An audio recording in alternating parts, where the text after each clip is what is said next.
Les Lavallois jouent dans leur couleur traditionnelle et les Soviétiques en blanc. Ici, dès le début du match, le gardien Godard effectue un détournement en corner sur un tir de 30 mètres du numéro 9 soviétique. Godard excellent tout le long de la partie.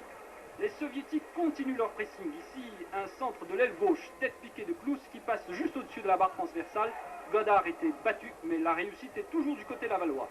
Encore une attaque bien construite des Soviétiques qui se conclut par un but à la 37e minute, but refusé pour hors-jeu de position du numéro 10 de Kiev, fin de la première mi-temps sur un score nul de 0-0. Il fallait attendre la 75e minute de jeu pour assister au premier tir réellement dangereux des Lavallois qui ne sont pas là uniquement pour jouer les figurants, un tir de Stefanini. Le dernier quart d'heure particulièrement pénible pour Laval, et Godard devra encore réaliser des prouesses pour sauver son équipe, comme sur ce coup franc tiré par Blokin. Blokin, la vedette de Kiev que l'on va retrouver à la fin de cette action, après un balai aérien entre Soviétiques et Lavallois, Blokin reçoit la balle et tire à côté de la cage gardée par Godard. Dernière action dangereuse de ce match, score 0-0. Avoir pratiqué par le Dynamo de Kiev, ils ont aussi des ballons de jeu. Et le jeu lui-même,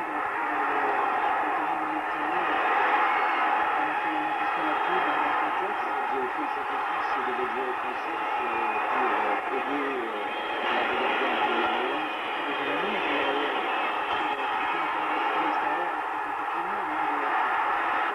le défenseur, l'idée, les attaquants, ils ont fait des choses pour que tout le monde tienne par la même chose.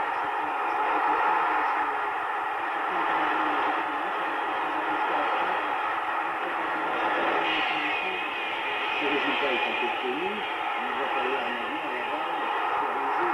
Comment est-ce que vous voyez ce match au retour? Je le vois difficile.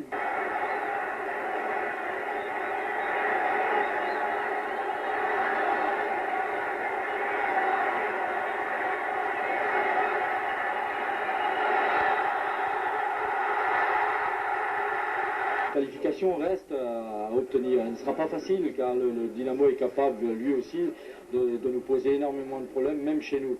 Mais en tout cas, on aborde maintenant le deuxième tour de la Coupe d'Europe avec une espérance de qualification, ce qui n'était pas le cas quand nous avons été qualifiés, que les gens nous ont vu tomber contre Kiev.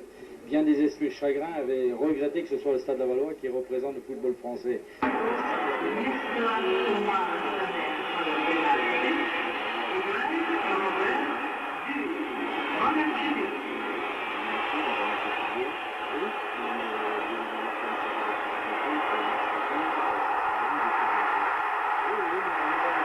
Favorable. On sait très bien qu'à l'extérieur, bien des choses jouent en la faveur de l'équipe locale, ne serait-ce que le poids du public qui pèse sur l'arbitrage.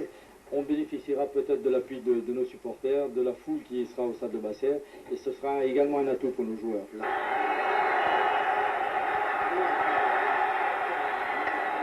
Pour vous, ça a été une soirée très très chaude, tandis que Mikhailov, lui, se refroidissait dans sa cage. Moi, j'espère que ce sera le contraire en Laval.